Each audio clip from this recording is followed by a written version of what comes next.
مفتی صاحب آپ نے وزیر اعظم کی تعریف کی فلسطین پر بات کرنے پر، جبکہ انہوں نے 1967 کے مطابق تقسیم پر بات کی اور 2 ریاستی حل پیش کیا، جس میں ریاست فلسطین کے ساتھ ناجائز ریاست اسرائیل کو تسلیم کرنا پڑ رہا ہے۔ جو وزیر اعظم نے بات کی ہے نا، وہ فلسطینیوں کا مطالبہ ہے، سمجھ رہے ہو؟ تو مدعی سس گواہ چس بننے کی کوشش نہ کرو۔ اگر یہ اس طرح سے حل ہو جاتا ہے، ان پہ ظلم رک جائے گا اور ان کو بھی ایک آزاد ریاست مل جائے گی، تو یہ تو پہلے فیصلہ ہو چکا تھا۔ تو یہ some thing is better than nothing. ابھی جو حالات چل رہے ہیں، اچھا جو لوگ مشورے دے رہے ہوتے ہیں نا، ان کے بچوں پہ بھوک اور افلاس آئے، پھر ہم پوچھیں گے کہ اب آپ مشورہ دو، آپ کا کیا خیال ہے؟ وہ کہیں گے جس طرح سے جوڑ توڑ کر کے بھائی یہ ظلم ختم ہو، ہم راضی ہیں۔ تو دوسروں پہ جو گزر رہی ہے نا، ان کے حقائق کو، گراؤنڈ ریئلٹی کو سامنے رکھ کر فیصلہ کرو۔ اور اسرائیل کبھی بھی اس حل پہ نہیں آئے گا، کیونکہ اس میں اسرائیل کو نقصان ہے۔ تو اسرائیل یہ اس حل جو ہے نا، جو 1967 سے پہلے کا جو اسرائیل تھا وہاں تک چلا جائے، اسرائیل اس کو نہیں مان رہا ہے۔ تو آپ وہ باتیں کر رہے ہو جو یعنی جو عملی طور پر ممکن ہی نہیں ہے۔ تو اس لیے وہ بات کرو جو فلسطینیوں کے حق میں ہو۔ دیکھو میں آپ کو ایک بات بتاؤں، ابھی اس پاکستان میں سیاسی اکھاڑ پچھاڑ چل رہی ہے۔ جیسے جب عمران خان کوئی اچھا کام کرتا تھا، مخالفین نے کیڑے ہی نکالنے تھے کہ نہیں نکالنے تھے؟ ہر اچھے کام کو گھما پھرا کے غلط قرار دینا تھا۔ تو ہم نے ہمت کی، ہم نے عمران خان کے اچھے کام کی تعریف کی۔ تو اب یہ کام موجودہ حکومت کے ساتھ ہو رہا ہے۔ موجودہ حکومت سے ہمارے بھی درجنوں اختلافات ہیں، لیکن اگر کوئی اچھا کام کرے تو ہمارے پی ٹی آئی کے جو دوست ہیں وہ بیٹھے ہوئے ہیں توپے لے کے۔ میں کہتا ہوں یہی تقریر عمران خان کرتا تو واہ واہ ہو جاتی، بلے بلے دیکھو کیا زبردست جاندار تقریر کر کے آیا ہے۔ تو مجھے یہ ایسا لگ رہا ہے کہ یہ ذاتی بغض اور ذاتی انا کا کچھ مسئلہ زیادہ بنا ہوا ہے۔ تو پھر بھائی ہم لوگ نیوٹرل ہی رہیں تو اچھا ہے۔ میں تو یہ بات کر رہا تھا بھائی، ہم نے ہماری پالیسی ہے کہ کوئی بھی اچھا کام کرے گا ہم اس کی اپریشیٹ کریں گے۔ تو جب عمران خان نے کیا تھا ہم نے سلوٹ کیا، شہباز شریف نے کیا تو ہم اس کو بھی سلوٹ کر رہے ہیں۔ تو اس نے اچھی بات کی۔ اب اس پہ کچھ لوگ اعتراضات کر رہے ہیں، یہ تو اسرائیل کو اسرائیل کو تسلیم نہیں کر رہے۔ فلسطین کی باقاعدہ ایک پاورفل ریاست جس میں بیت المقدس کس کے ہاتھ میں ہوگا؟ فلسطین کے۔ تبھی اسرائیل اس سجیشن پہ قطعاً راضی نہیں ہے۔ وہ جو حل پیش کر رہا ہے اس حل میں تو یہ ہے کہ بالکل فلسطینیوں کو نہتا کر دیا جائے۔ تو اس کے مقابلے میں یہ جو بات کی ہے یہ بہت جاندار بات ہے، اس پہ قوم کو اپریشیٹ کرنا چاہیے۔ تو اپنے ذاتی اختلافات کو ایک طرف کر کے، سمجھتے ہو کہ نہیں سمجھتے؟ بعض لوگ تو یہاں تک بات کر رہے ہیں کہ یہ اسرائیل کو تسلیم کرنے جا رہے ہیں، اسرائیل کو تسلیم کرنے جا رہے ہیں۔ ایسا نہیں ہے، پاکستان اسرائیل کو تسلیم کرنے نہیں جا رہا، نہ فوج اسرائیل کو تسلیم کرنے کا کوئی اشارہ دیتی ہے، اور دور دور تک کوئی ارادہ نہیں ہے فوج کا اسرائیل کو تسلیم کرنا۔ بھائی اسرائیل پاکستان کا اتنا بڑا دشمن ہے ہی اسی لیے، بھارت سے اس نے پاکستان پہ اٹیک کروایا اس لیے کہ اس کو پتا ہے کہ کباب میں جو اس وقت سب سے بڑی ہڈی ہے وہ کون سی ہے؟ وہ پاکستان ہے۔ اور پاکستان کے سیاست دان نہیں ہے، فوج ہے۔ اگر سیاست دان ہوتے، فوج نہ ہوتی تو کچھ نہیں کرنا تھا اس نے، کیونکہ پاور سیاست دانوں کے ہاتھ میں نہیں ہوتی، پاور تو فوج کے ہاتھ میں ہوتی ہے۔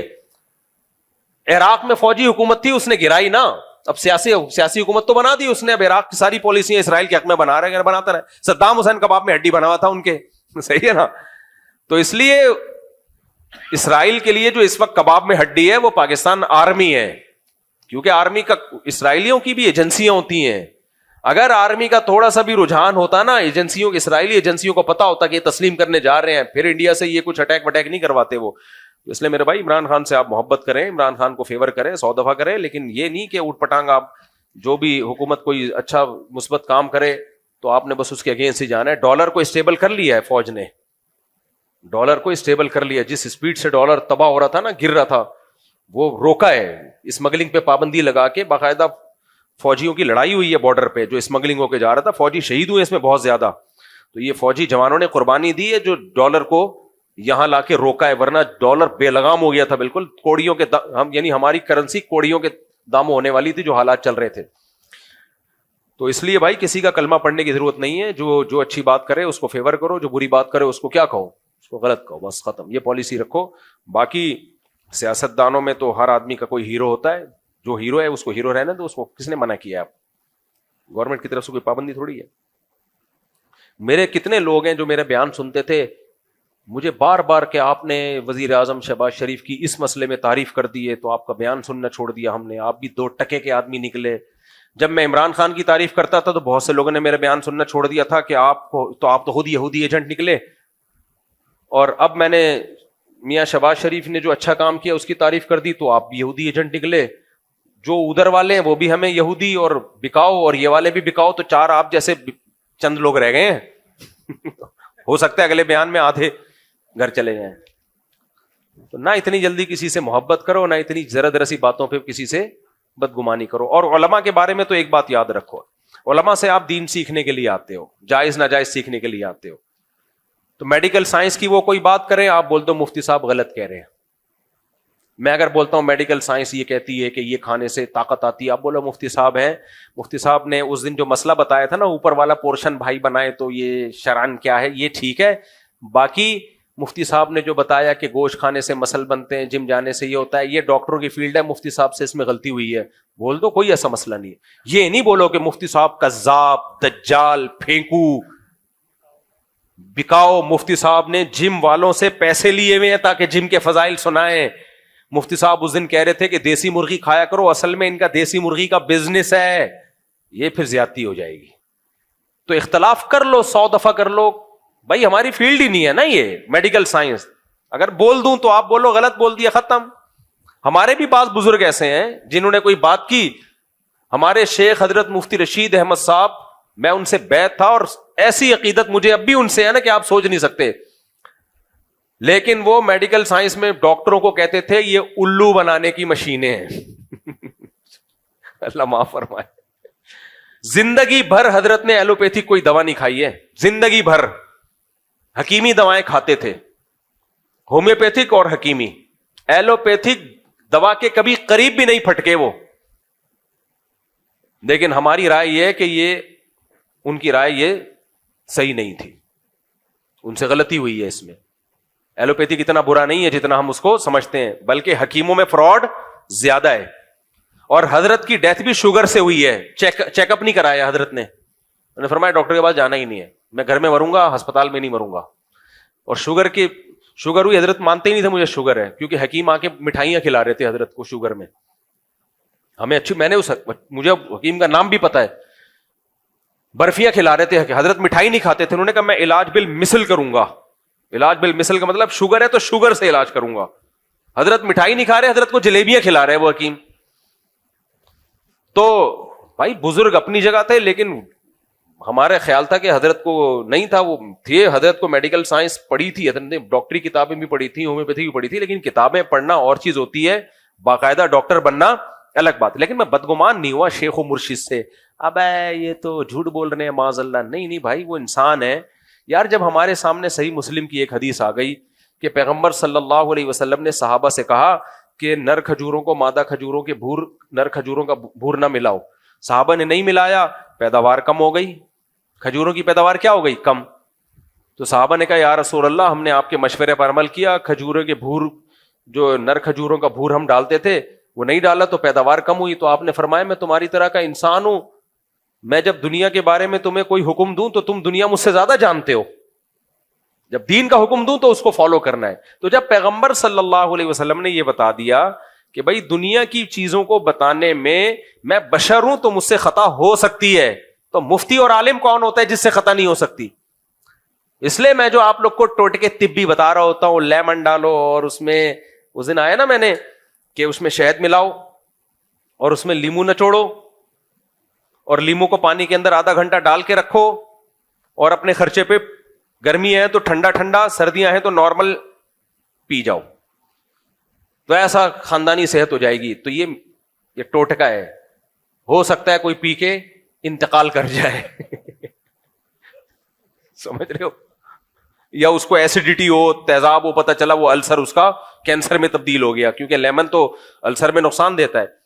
تو ایسے موقع پہ یہ نہیں بولو مفتی صاحب قاتل ہے, جھوٹا ہے, اس کے کسی درس قرآن کی کوئی حیثیت نہیں ہے. دنیا یہی بولے گی بھائی مفتی صاحب نے ایک اپنے تجربہ بتا دیا, آپ ڈاکٹر سے پوچھ لیتے, حکیم سے پوچھ لیتے, اگر وہ بتا دیتا کر لیتے, نہیں کرتا نہیں کرتے, تو مفتی صاحب کوئی حکیم تھوڑی ہیں. یہی بیلنس بات یہی ہوتی ہے نا, عمل کرنا ہے کر لو, نہیں کرنا ہے نہیں کرو. تو اسی طرح سیاست میں بھی جب میں کوئی بات کر رہا ہوں تو اس میں سیاسی بات ہے بھائی, اس میں ایک رائے ہے, آپ مان لیں مان لو, نہیں ماننا تو اس کا درس قرآن یا فتوے کے غلط ہونے سے تعلق تھوڑی ہے. ایک صاحب نے حضرت مفتی تقی صاحب کے بارے میں کہا کہ انہوں نے سندھ کے گورنر کی تعریف کی ہے. حضرت مفتی تقی صاحب نے گورنر سندھ کامران ٹیسوری کے بارے میں کہہ دیا کہ حضرت عمر کی سنت کو زندہ کیا ہے نا, وہ راتوں کو جاگتا ہے. اب ہو سکتا ہے دن میں سارا دن سوتا رہتا ہو, ہے وہ قابل احترام, مجھے میری بڑی ریسپیکٹ کرتے ہیں, اس لیے میں اس کے نام عزت سے لوں گا. مجھے جو آدمی عزت دے تو مجھے نہیں اچھا لگتا میں اس کی توہین کروں. تو کامران ٹیسوری سے جب بھی ہماری ملاقات ہوئی بڑی رسپیکٹ دی. اب اچھے ہیں برے ہیں یہ ایک الگ بحث ہے, ماضی کیا تھا اللہ عالم, لیکن کام اس نے کراچی کے لیے بہت کیے, اس کا میں گواہ ہوں. کام واقعی اس نے کراچی کے لیے بہت کیے ہیں کامران ٹیسوری نے, اس کا میں چشمدید گواہ ہوں.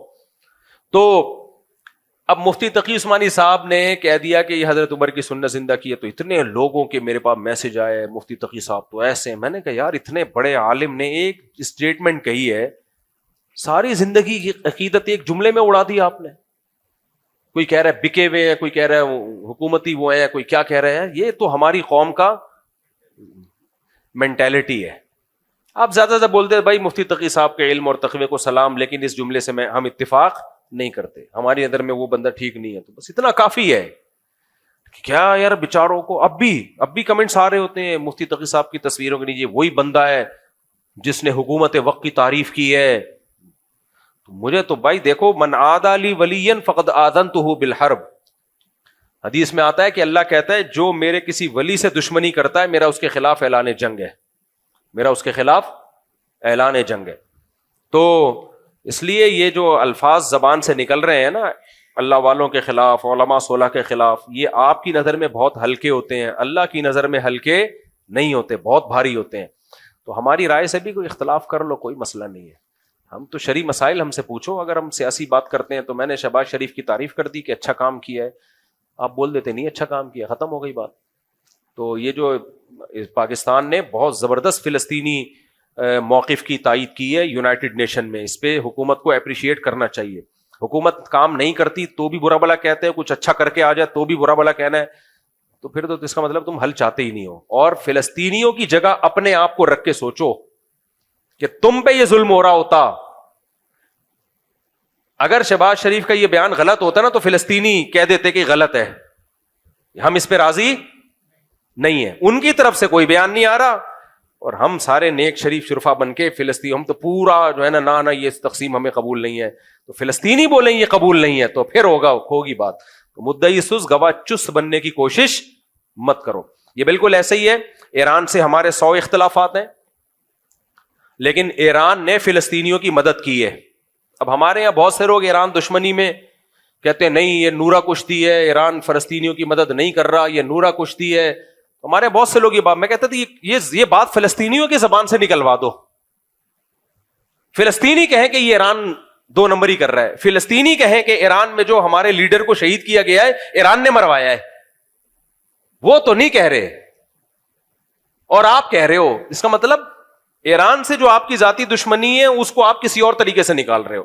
تو ایران کوئی شریف شرفا ملک نہیں ہے, میں کوئی ایران کی تعریفیں نہیں کر رہا, بہت سے جرم ایران کے کندھے پہ بھی ہیں, لیکن جتنے ہیں اتنے ڈالے جائیں, جو نہیں ہے وہ نہیں. ایران نے فلسطینیوں کی بے تحاشا مدد کی ہے اور اس مدد کے صلے میں ایران کو قربانی دینی پڑی ہے, بھگتنا پڑا ہے. ایران میں میزائل آ کے گرے ہیں, ان کا آرمی کا آفیسر شہید ہوا ہے, تو یہ ساری قربانیاں فلسطینیوں کی مدد کی وجہ سے دی ہیں ایران نے. تو اس میں ایران کو اپریشیٹ کرنا بنتا ہے.